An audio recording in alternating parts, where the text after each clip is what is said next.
Welcome back, everyone. It's Charlie. Bring yourselves back online. This is going to be my Westworld Season 3, Episode 5 video. Everybody gets to see their Facebook data. If you're new to the channel, be sure to subscribe to get all the videos. We're doing a giveaway for HBO Now. All you have to do to enter is be a subscriber and leave your favorite moment from the episode on the video. Careful for spoilers. If you haven't seen the episode yet, obviously, we'll do top 10 WTF and Easter eggs as we go along. Starting with number 10. The title of the episode is Genre. That's a reference to the club drug that Caleb is on during the episode that makes him experience life through movie genres through the episode. But the actual beginning of the episode starts with Serac explaining the rest of his backstory. We got a teaser for that in a previous episode. We see him on the outskirts of Paris as it's being hit by a nuclear attack, so it just sort of explains how they came to create the Rehoboam system. They get really deep philosophically about the meaning of God, whether or not God ever existed, so they decided that because God needed to save the world, they would have to create a God for themselves, and that is the Rehoboam system, or what it would eventually become, because they went through several different beta versions on the way to this current version of it. He also teases the idea of flies in the ointment. There are problems that the system can't detect or account for. This is explained in the outliers, the agitators that they talk about later in the episode, and how they bring things back around at the end and how he deals with Liam's father.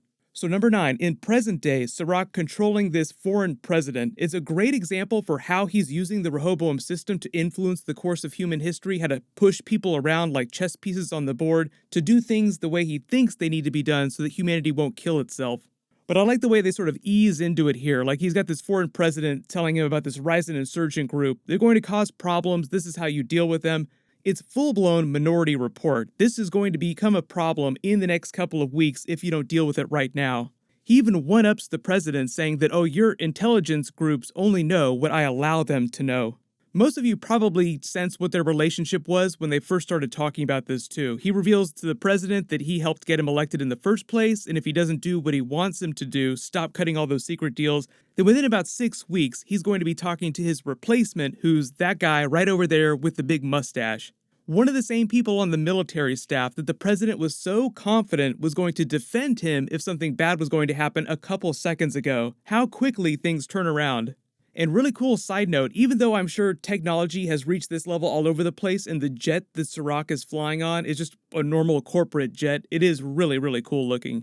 So number 8, the backstory continues. Serac and his brother meet Liam's father and Insight, and we get a much deeper dive on his brother, who we've only heard about previously. They explained that it was actually Liam's father who controlled the Insight company and is the basic Mark Zuckerberg of this equation, collected everyone's data before there were data privacy laws, but they needed that data so that they could create a model for human behavior, the human mind, so that Rehoboam, the system, could do what it does, predicting the future. We learn about the beta versions. It's Saul, David, then the Solomon version that they were on in this flashback here before it became Rehoboam. So the whole idea is that those are successive kings from the Bible. David became king after Saul, David's son was King Solomon, and then I believe Rehoboam came after King Solomon.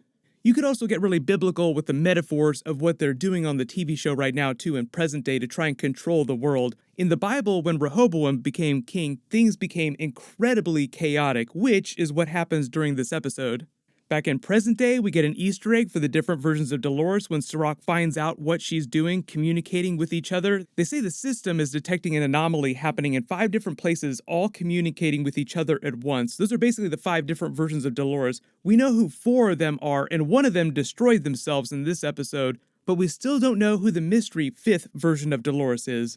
7, Liam doses Caleb with the genre club drug, so obviously he starts experiencing life through different movie genres through the episode. It doesn't really affect the plot of the episode, it just adds some extra context and flair to the storytelling. The way they talk about the genres later in the episode, it sounds like everyone who takes the drug experiences the exact same genres. It's not unique to each person, so he starts out in the 1940s in a noir genre. It sounds like everybody who takes the drug starts out in that stage. The way they cut the scenes is you only really see the different genres when you're taking Caleb's perspective, so every once in a while you do jump back to Dolores' perspective and experience things in real time. But number 6, this is a big one because they convince Liam to give Dolores his access key to the Rehoboam system. He keeps trying to tell them that he doesn't have the level of access that they want to truly control the system. He's not quite sure what they want to do with Rehoboam. They haven't told him their whole plan.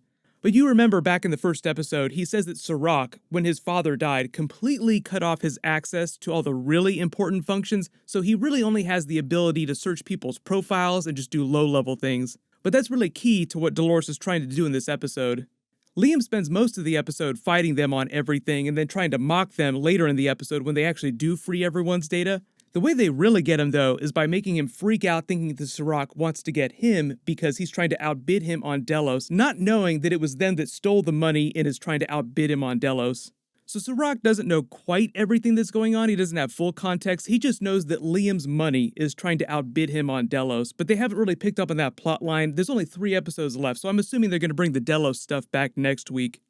While they're trying to hack the system and save themselves, they also remind you that Insight's software controls almost everything. All the robo-taxis, all this low-level software is sort of a callback to the beginning of the season in episode 1, showing you how deeply Insight's software controls and influences people's lives. The Rehoboam system tells them how to live their lives, controls the implants in their bodies that regulate body functions or medicines that they're taking.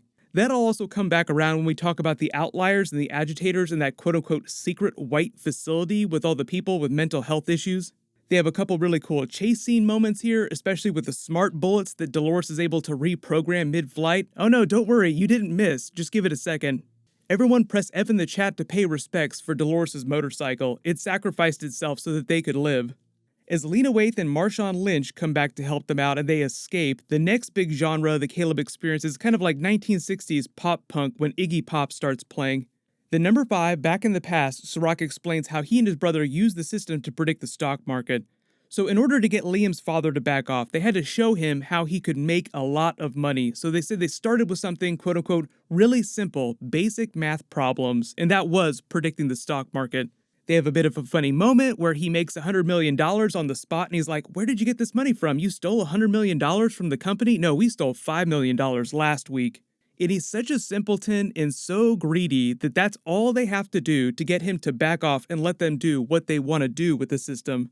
But nothing good can last forever. Serac explains that eventually they started to see problems in the system, the agitators, the outliers, the people that the system could not account for, that he tried to find a way to deal with. And he implies that most of those people were actually the mentally ill, because that's all the people in that white facility that you see later. He also explains how people started to use the system for really shady purposes, like Liam's father using it to push outcomes to benefit himself, make even more money, getting even greedier. But he reveals his brother was also trying to use the system to predict a way that he could get rid of Liam's father. So number 4, Serac's agitators and outliers. So they go to that secret white facility, and this sort of ties back around to Caleb's storyline. They sort of raise a couple big questions with what's really going on with his character, but I think it's all implied based on this storyline and these moments here. You find out that Serac put his brother into their testing facility. It's kind of a mental institution, but also a facility for them to test how to treat people using the Rehoboam system. I think that has something to do with those biomedical implants. Like you see the implant that Caleb had in an earlier episode when the thugs were trying to torture him, they turned it way up on him. Whatever they are, they secrete whatever kind of medications the person might need to regulate their mental health functions. And as bad as Liam's father seems during the episode, he's one of the people that asked that moral question. Wait a minute, no, you can't edit people like this. You can't edit human beings the way you edit code in a computer. Serac doesn't care. He feels like he's helping humanity and doing a good thing for everyone, keeping humanity from destroying itself. The way he tells the backstory is that unless he deals with these outliers and agitators, humanity will always lead itself to destruction. Like every possible future timeline always leads to the end of the human race. And if you already didn't feel like all this system controlling people's lives wasn't already sinister, he also says the system tries to get rid of these outliers and agitators by pushing them into the military, into war zones, so that they'll get chewed up and spat out, all as a way to get rid of some of those outliers. So the system itself isn't killing these outliers and agitators, it's just pushing them into situations where they're most likely to wind up dying, just to get rid of them even faster. As part of this storyline, him quote-unquote editing people, there's an even bigger moment that they leave the episode on that I'll talk about in a second too. He implies that he has even bigger things in play. But then number 3, Dolores hacks the Rehoboam system, sending everyone their full profiles past, present, and future, and it does exactly what you would expect it to do. Full-blown chaos in the streets. Some people actually find out really good things about themselves. You see some of them chilling out, running around the streets. Some people get really terrible news, like there's the businessman that finds out that all of his coworkers have been trash-talking him this whole time. Lena Waithe finds out that something really terrible happens to her brother. She gets bummed out for the rest of the episode. For the most part, the system doesn't predict any kind of happy ending for these people. Mostly horrible, terrible things happen to them and their family members in the future. So while Serac feels like he was using the system to help everyone, Caleb sort of balances that in the episode when he tells his backstory about the rats, likening them to society. You're giving everyone false hope. It's way worse, it's way more torture when they never had a chance to begin with. So it's sort of the balance in the episode, like who is the villain in this equation? Is Dolores the villain because she's trying to give everyone their data and creating all this chaos? Or is Serac the villain because he's trying to control everyone? The final genre that Caleb experiences, as they call it, is quote-unquote reality. Watch out, bro, you're experiencing full-on reality now as the shining music starts playing. I love that theme song too, it's so sinister, like, oh, this is what reality is really like. Then as they take Liam to the beach, there's a nice callback to earlier in the episode, something that Caleb said, as you see this dude standing in the beach looking like he's getting ready to kill himself. That's basically what Caleb was telling Liam earlier in the episode. You think I'm gonna wind up on the beach putting a gun in my mouth? Speaking of which, number 2, Liam tells Caleb he's the one as he's bleeding out after Lena Waithe shoots him. So while he's experiencing this final genre, he starts having these crazy flashbacks to him being strapped in a chair, looking like something's being done to him, and he was part of a group of people that was killing this guy here, and he starts seeing flashes of his friend, played by Kid Cudi, who's one of the other celebrity cameos during the episode. So he starts having all these flashbacks and memories while Liam is telling him, you're the one that did it.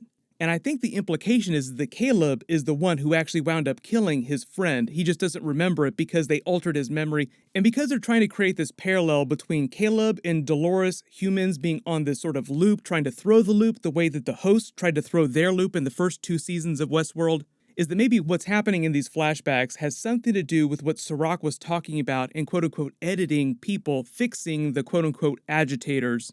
The number 1 WTF, we finally have a face-to-face direct confrontation with Dolores versus Serac as they sort of tell each other off. The really interesting thing here too is that Serac implies that he's got some final fix in play for humanity. Like, people are flawed, humans aren't perfect, but I can fix that.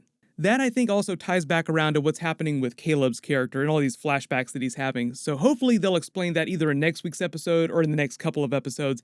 But everyone, let me know in the comments what your favorite part of the episode was, and if you have any big questions or any big Easter eggs you spotted that I didn't mention in the video. Episode 6 will drop next week. There's a bunch of big stuff happening this week. I'm doing a big MCU rewatch with big Easter eggs for Marvel Phase 4, so just leave all your video requests in the comments below. Everyone, click here for that very first Infinity Saga Marvel rewatch video for Iron Man, and click here for all my other Westworld videos. Thank you so much for watching. Everyone, stay safe. I'll see you guys tonight.